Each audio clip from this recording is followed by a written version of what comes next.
Salut à tous, bienvenue dans cette vidéo où je vais vous montrer comment obtenir le mode Celestiscence. Voici un petit aperçu avec plusieurs armes en même temps. Ça vous épate, hein? Je sais.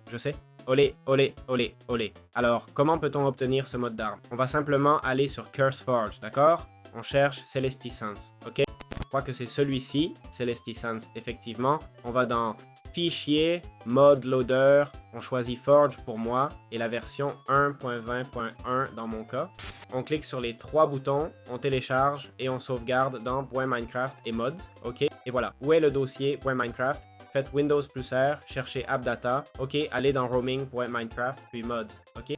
Là, on peut sauvegarder Celestiscence sans problème. Il mentionne aussi Player Animation et Jekolip. Ok, ce sont deux autres modes nécessaires. Allons dans Relations. Il indique Player Animator et Jekolip. Ok, comme vous voyez, c'est marqué, dépendance requise, donc il faut les télécharger. Voilà, comme ça on peut avoir le mode sans souci. Bien, comment obtenir le Lunar Scrap? Dans le mode de Celestiscence,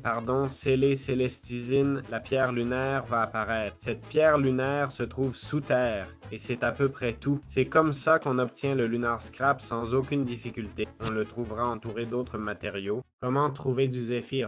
D'accord? Cet élément du mode Celestiscence, ok? C'est très utile pour le craft, comme le Bridge Breaker. On peut le trouver en montagne. On le voit en surface sous forme de pic, ok? Comme ça, littéralement. Bon, peut-être un peu plus joli, pardon, un peu plus beau, entouré de prismarine, ok? Mais des trucs pointus comme ça. Voilà, c'est aussi simple que ça. Comment obtenir l'éclat d'hiver? En gros, dans le mode Celesticile, ok? On le mine avec une pioche en diamant. Je crois qu'il faut une pioche en néthérite ou diamant. Bref, on le trouve sous terre, d'accord? Il est semi-transparent, assez translucide en fait. On peut facilement le repérer par là. Voilà, c'est tout simple. Comment obtenir le cristal solaire? Le cristal solaire est littéralement à la surface du Nether. Ok? On le casse avec une pioche en diamant. Son utilité? Faire l'armure. Ok? Ça sert à faire l'armure. La deuxième meilleure du mode, je crois. Il y en a deux. La pire, non? Bon, la pire est déjà bien mieux qu'une armure Minecraft normale, hein? Donc voilà, c'est aussi simple que ça. Comment obtenir le Crimson Piece? En gros, cette pièce apparaît dans des monolithes du Nether. Ok? Quel monolithe? Eh bien, en fait, je comprends que c'est un mob. Voyons, Summon, si je peux l'invoquer. Il apparaît dans le Nether, d'accord? Ça s'appelle Star Monolith, c'est ça. Ok? Bref, ça invoque des mobs, compris? Attention, ces mobs ne sont pas faibles.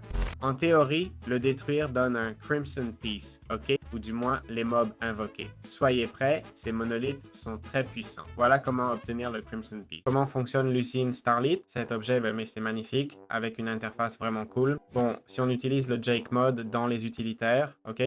Jake Mode, pardon.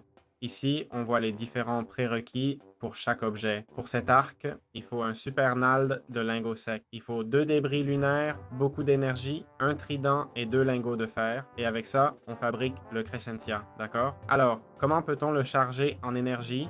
On le charge avec le noyau céleste chauffé ou le noyau céleste normal, ok? Ça dit, vous êtes-vous déjà demandé?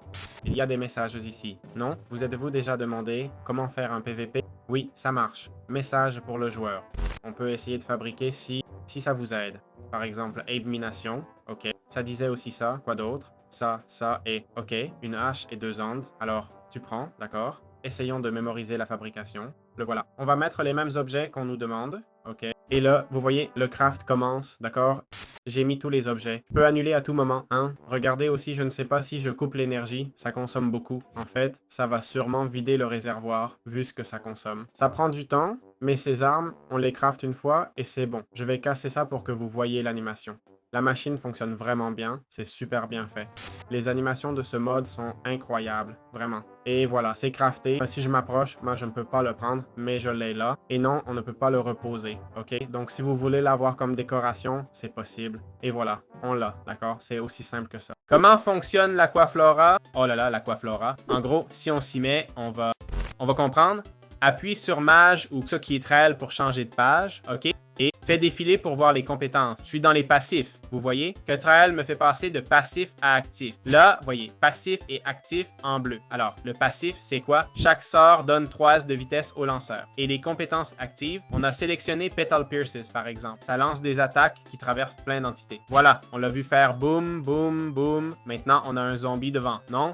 Quelque chose comme ça. Ça va être dur pour lui, mais bon, il est là. Le zombie a 53. Ah, ok. C'est ce que fait la compétence. Allez, on passe à la suite. La compétence suivante s'appelle Blazing Off Together. Elle attaque un groupe d'ennemis en les repoussant et en infligeant de gros dégâts. L'activer déclenche l'état de floraison, modifiant les compétences fixes de l'outil. Voyons, clic droit. Ah, il faut cliquer droit en maintenant mage, donc accroupi. Allez, dodo petit. Ah, j'ai compris. D'accord. J'ai pigé comment ça marche. Donc maintenant, ça change. La compétence suivante est accroupi, ça attire l'ennemi. Vous voyez? C'est ce que je disais avoir changé. Bien. Compétence suivante. Pendant cette compétence, le joueur est immunisé aux dégâts. Il faut faire clic droit pendant l'état de floraison. Ah, c'est ce que j'ai fait pour attirer, non? Exactement. Attirant jusqu'à 20 ennemis et tout. Et, ok, d'accord, c'est tout. Ah non, il y a aussi Flowers Away. Activé par clic droit en maintenant mage pendant l'état de floraison. Ah, il y en a 2. D'accord. Voyons voir, Pumba. Faisons l'état de floraison. Le voilà. Maintenant, on est en floraison. Accroupi, je l'attire, c'est l'ultime. Accroupi, voilà, je me relève, clic droit. Ah, d'accord. C'est la compétence précédente. Immunité aux dégâts. Affecte 20 ennemis autour. Le joueur peut faire plus de 40 attaques et etc. Mais il n'y avait personne à porter, non? C'est ça le problème. Voyons, faisons comme ça. Pumba. Clic droit et voilà, regardez. 40 attaques. OK? Waouh, quelle compétence, hein? Quelles animations. Voilà, on a expliqué l'Aquaflora, que j'ai bien aimé. D'accord? Alors voilà. Comment fonctionne le Breeze Breaker? En gros, cette arme, on voit déjà des utilisations comme le saut. D'accord, j'aime bien. On va lire, d'accord? Le passif, agile, saut boosté, immunité aux dégâts de chute avec l'arme, mais multiplicateur de dégâts x2,3 pour tout le reste. Là, si ce zombie me frappe, je meurs, non? Littéralement.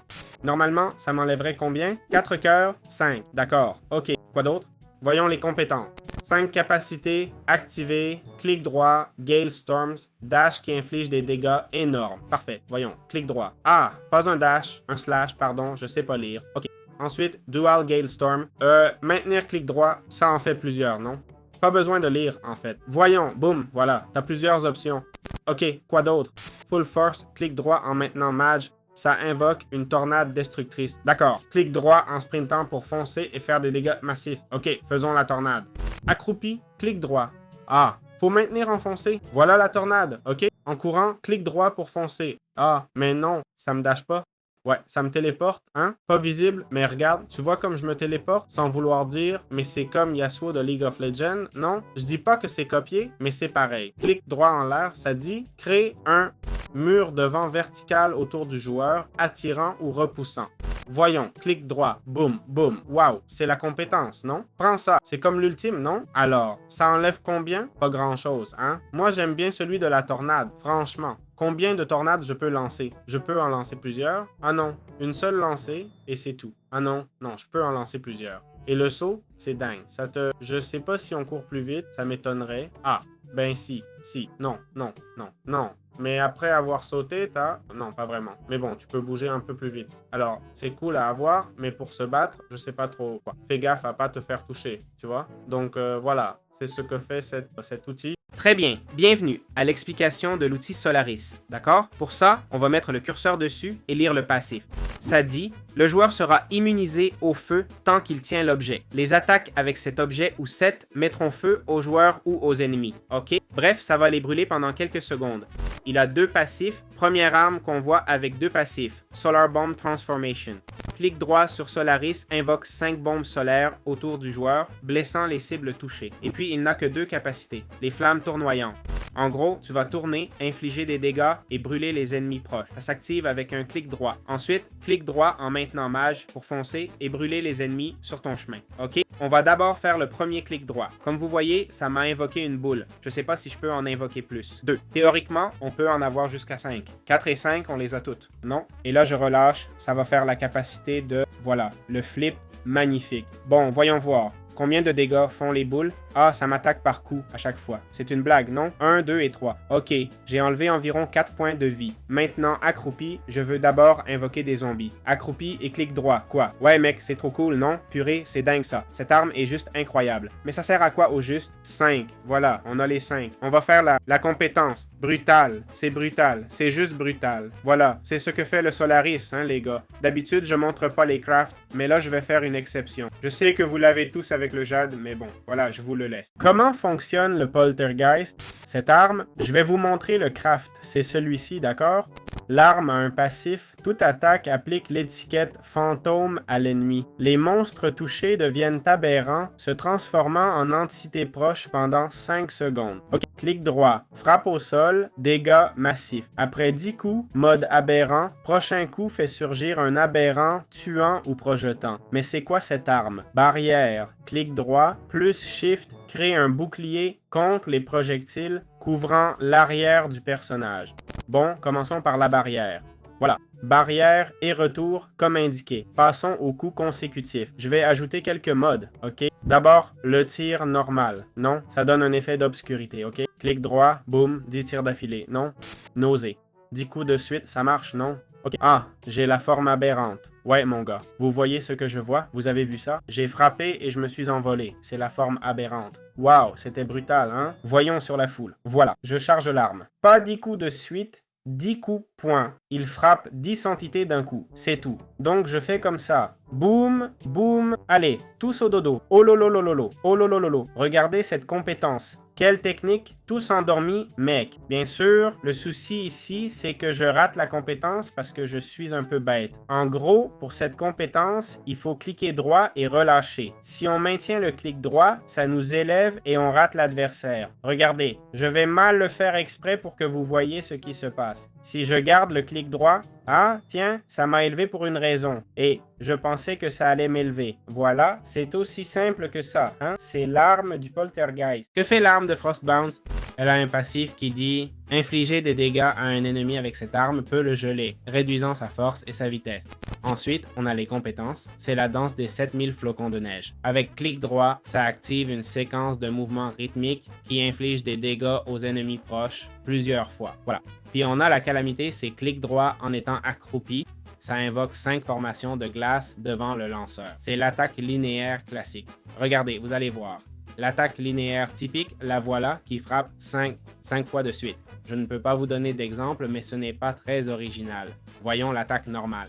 Alors, les 7000 boules de neige, ou flocons, comme on les appelle, boum! Ah, si je lâche, maintenant ils arrivent.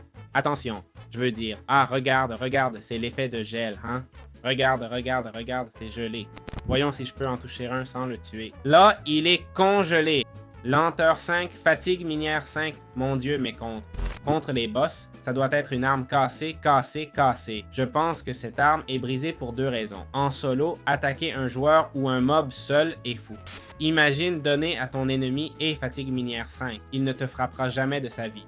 Et puis, maintenir clic droit pour ses dégâts de zone, pas si bon non plus, hein? Ce n'est pas si bon non plus. Je vais lâcher un moment. Boum. Et le temps de recharge est assez long. Bon, ces dégâts de zone sont assez lents, en fait. Si vous êtes 5 ou 6 à maintenir ça, vous pouvez faire quelque chose. Mais seul, ça va prendre du temps. Tu vas devoir patienter un peu comme ça. Donc non, ça ne me semble pas très efficace.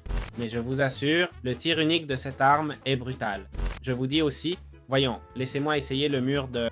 Voilà, on va lui lancer le mur. Je ne le tue pas avec le mur. Pas que le mur ne le tue pas, vu la difficulté de viser un joueur avec ça, hein? Boum! Bon, pas si compliqué finalement. Mais il y a un timing important. Et ça fait combien de dégâts? Ce n'est pas indiqué, non? 10 en attaque. Puis, non, comme arme, c'est brutal, hein? Je ne dirais pas que c'est la meilleure. Ah, je pense que comparé au Solaris, pas du tout. Au Bridge Breaker, le Frostbound, si te touche une fois un clic gauche à courte distance, c'est fini. C'est clair. Donc voilà, c'est une arme vraiment très bonne, sincèrement. Très bien, on va examiner l'arme de Keres. D'abord, c'est passif. Après 5 coups consécutifs sur des ennemis, on projette des ombres. OK. 2, 3, 4, 5. Et voilà les ombres. Compris? Ce truc noir. Ensuite, le sacrifice de sang. Utiliser une capacité coûte 1 cœur et demi. OK? mais on régénère ses cœurs avec la capacité, compris? Donc ça a un effet qui accélère la régénération. Puis le fléau maudit, une malédiction qui affecte le joueur 5 secondes après l'usage d'une capacité. Ça réduit beaucoup la régénération de la cible. Passons aux capacités. La première, c'est maintenir le clic droit. Si je relâche, ça fait une petite attaque. Voyons si je tiens un peu plus, encore un peu, encore un peu. Là, je suis bien chargé.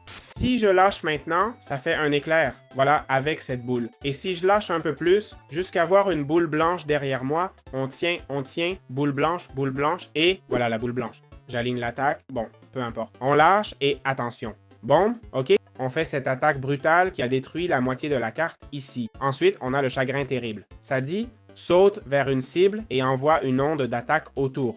Là, la distance du saut dépend du sacrifice de sang. Car d'ailleurs, quand tu es accroupi, tu sacrifies du sang, ok? Ah, regarde. Là, je suis accroupi, je vise où je veux sauter. Vous voyez, c'est vrai que plus je vise, plus je vais être mon Dieu, mais j'étais accroupi. Je comprends pas. Plus tu es accroupi longtemps, plus loin tu iras. Je lâche et hop, je saute devant. Voilà ce que fait cette capacité. Vous avez vu? Je me suis régénéré aussi. C'est grâce au passif des ombres. La dernière compétence, c'est maintenir clic droit 10 secondes. Ça détruit tout sur son passage. Voilà, c'est aussi simple que ça. Ah, et le clic droit, faites un dash. J'ai encore faim. Voyons voir. Boum, boum. En plus, ça invoque des ombres, donc forcément. Bien sûr, mais ça te prend de la vie, non? Tiens, je vais invoquer un zombie. Ouais, ça prend un peu de vie. Mais c'est pas grave. Ça régénère avec chaque ennemi à côté. Je dépense même pas de saturation, hein? Bon, s'il n'y a pas d'ennemis, tant pis, mais oh là là, purée, ils me font même pas mal. Voilà comment fonctionne cette arme. Comment fonctionne l'arme de Crescentia? En gros, cette arme a un passif qui dit « Le joueur gagne ». Ah non, il gagne de la résistance aux dégâts en tenant l'objet. Ça dit « Les attaques normales avec cet objet ralentissent l'ennemi pendant quelques secondes. » Puis vous avez deux compétences, c'est avec un clic droit, celle que vous avez vue, ok? Cette compétence ici, qui fait pa, super cool. L'autre, on va faire apparaître des zombies pour vous montrer, c'est surtout des projectiles. Ça se fait accroupi, ok? Vous vous accroupissez. Bon, là, je ne vais pas m'accroupir. Voilà, ça lance ses projectiles. Je ne sais pas si vous les avez vus, je vais relancer. Ça lance des projectiles, boum, qui toucheraient les ennemis si je visais bien. Les voilà, ce sont comme des dragons. Regardez, en voilà un. Je vais zoomer pour que vous puissiez voir. Là, je lance deux dragons. Vous les voyez? Ce sont des dragons ou des requins, je ne sais pas trop. Ça disait dragon, hein? Je vous jure. Voilà, c'est comme ça que fonctionne cette arme. Comment fonctionne l'alarme Serenity? Eh bien, c'est un arc, d'accord? Voyons d'abord son passif. Il n'a pas de passif, cool. Ses capacités disent activé avec l'arc chargé. Quand l'arc est tiré, il émet un laser traversant les entités, les marquant comme quasar pour 5 secondes. Cette marque s'active sur les ennemis proches, d'accord? Donc, ça marque, et c'est marqué comme marque. Vous voyez ça ici? Parfait. Quoi d'autre? Pluie de quasar.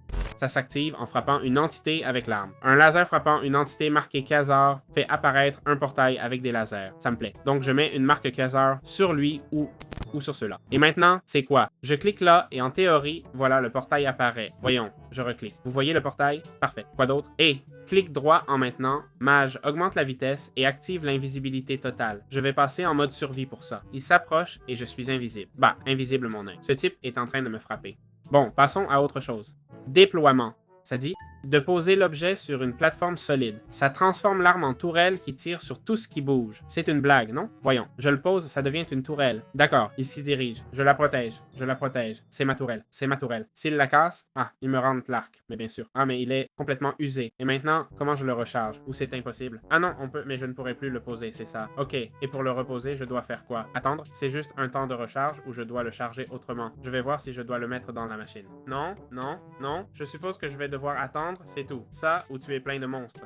Pourquoi je ne tire pas? Comment? Ah, l'arme ne marche plus. Je n'ai plus d'arme. Mais bien sûr. Oui, non, la flèche ne marche pas. Peut-être un bug. Je pense que c'est buggé. Ils ne vont pas me retirer l'arme pour l'avoir transformée en tourelle, si. Donc voilà, c'est comme ça que fonctionne l'arme. Je vais voir si ça se régénère avec l'expérience. Non, on dirait que non. J'espère que ça vous a plu. À bientôt dans de nouvelles vidéos. Très bien, pour conclure sur le mode Celesticines, parlons de l'enchantement Pulsation 3. D'accord? C'est un enchantement qu'ils offrent qui essentiellement fait c'est tranchant et repousse. Compris? Bref, ça augmente les dégâts contre tout ennemi et permet de repousser les adversaires, c'est tout. Ok, donc ça ne fait rien d'autre. Voilà, j'espère que ce guide vous a plu. C'était sympa, le mode est génial, les animations sont top. On se retrouve dans les prochaines vidéos. Ciao, ciao!